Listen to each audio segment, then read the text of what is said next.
이번에 민주당 당대표가 누가 될지 모르겠는데 그게 800조짜리라고 하더라고요. 800조가 넘는 거죠. 800조가 넘는 건가요? 네. 800조가 넘는 것이고.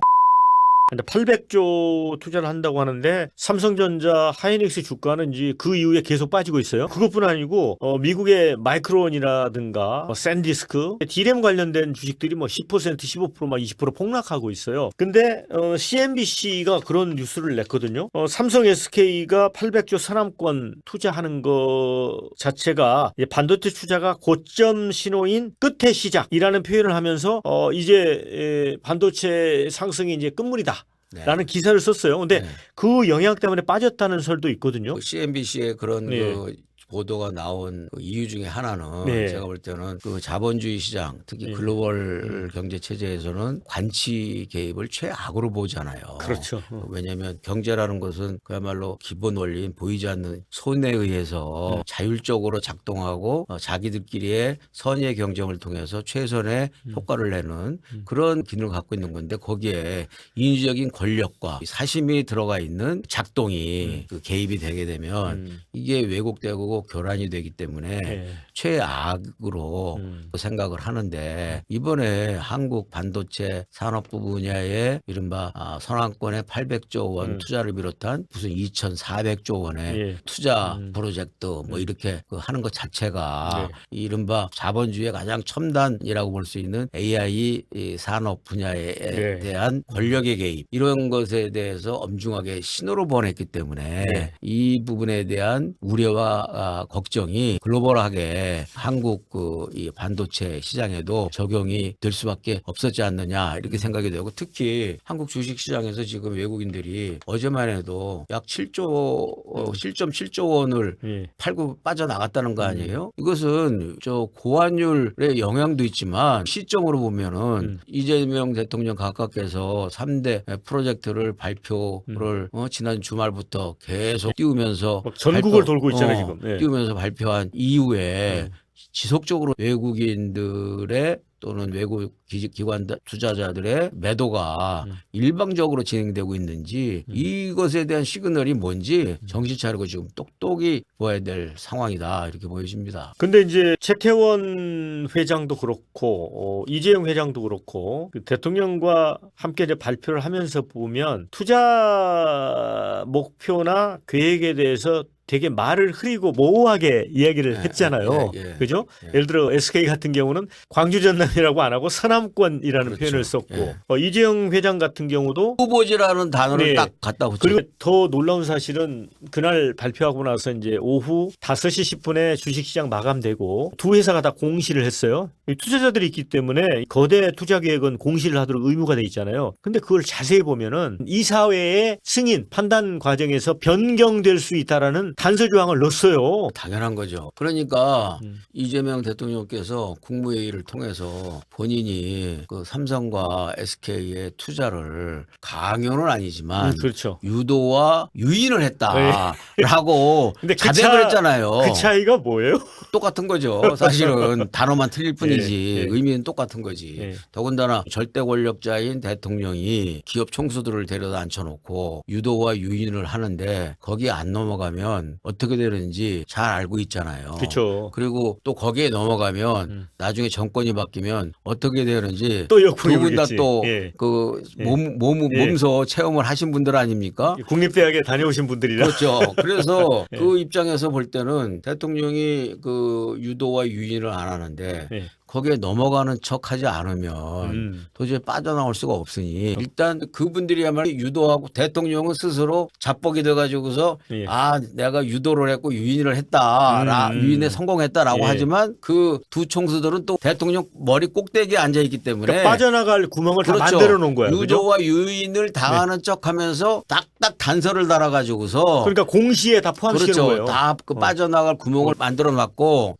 그날 최태원 회장이나 이재용 회장이 직접 참석한 그 자리에서의 어휘도 자세히 들여다보면 결정된 건 아무것도 없어요. 그냥 계획일 뿐이지. 계획이라는 것은 그냥 언제든지 그 계획이 변경될 수 있는 거잖아요. 뭐 일종의 MOU 같은 거죠. 그렇죠. 그래서 추상적이고 계획만 있을 뿐이었지 이렇게 결정했다라는 결정이라는 단어는 단 한마디도 안 나와요. 그런 측면에서 당연히 공시에도 그렇게 내는 것이 사실을 제대로 전달하는 것이고 그런 측면에서 이재명 대통령이 영구집권을 꾀하지 않는 한은 이번에 3대 프로젝트가 과연 구체성 있게 가시적으로 실현될 것인지에 대해서는 상당한 의문을 가질 수밖에 없죠. 그게 어제 공시를 통해서 예. 입증된 것이고. 그런데 그 과정에서 대통령이 두 사람을 국민 영웅이다라고 하고 이제 90도로 꺾어서 절도했어요. 그러면서 이제 또 한 가지는 TK 지역이라든가 강원, 뭐 충청 많은 지역에서 호남의 특혜를 몰아두느냐 하는 부분에 대해서는 과거 소외된 지역이었다라고 하면서 이거는 조족지열의 어떤 투자에 불과하다라고 얘기를 했단 말이에요. 근데 좀 사실과 다르게 이야기한 부분이 있어요. 그게 뭐냐면 지역 그 소득 있잖아요. GRDP라고 하는 부분. 그게 호남이 가장 낮은 게 아니에요. 대구가 가장 낮거든요. 광주는 3등인가 그래요. 그러니까 사실과 다른 부분도 많이 있더라고요. 그래서 이제 나오는 얘기가 결국 이게 당대표 선거를 염두에 둔 어떤 쇼 아니냐라는 일각의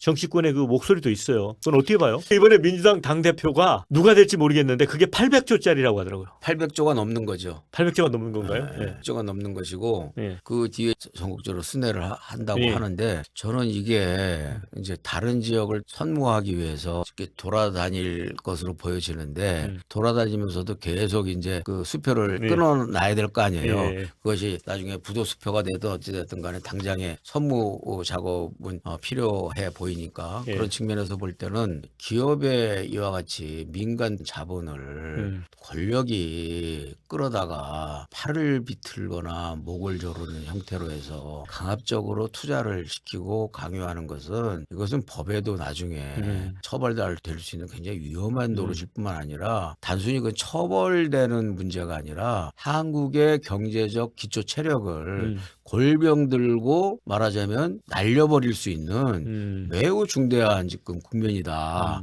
그런데 이번에 청와대에서 발표한 3대 프로젝트 예. 그걸로 그냥 끝냈으면 좋겠는데 제가 볼 때는 그것이 끝이 아니라 시작에 불과할 거라시라고 봐요. 지금 이재명 정권이나 이재명 대통령의 스타일상 그렇기 때문에 저는 앞으로 후속적으로 더 진행이 될 가능성이 높다고 보고 다른 어떤 그룹의 회장들이 또 끌려 나와 가지고서 손목을 잡고 나오는 것 같지만 사실은 안으로는 팔이 비틀려져 가지고 나와 가지고서 무슨 또 약속을 해야만 하는 상황이 벌어질지 저는 앞으로 그것도 큰 걱정이라고 보여져요. 그래서 이제 결국 전당대용이라고 하는 거는 이제 김민석 총리를 지원하기 위한 걸로 보여요.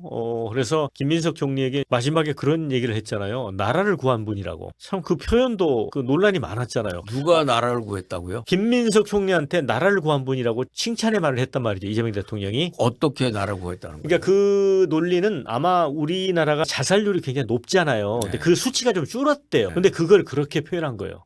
근데 좀 과도한 표현이죠. 아니 근데 저는 김민석 총리하고도 뭐 잘 아는 관계이긴 하지만 김민석 총리가 처음에 취임할 때만 배추 총리라는 요란한 그 막 의혹을 가지고 출발을 했는데 그리고 흔히 그 쇼잉하면서 새벽에 가서 해장국 먹으면서 뭐 어쩌고 저쩌고 이렇게 한 것만 기억이 되지. 그다음에 나라를 구한 건 기억이 안 나시는 거죠? 나라를 구하기는커녕 김민석 총리가 뭘 했는지 모르겠어요.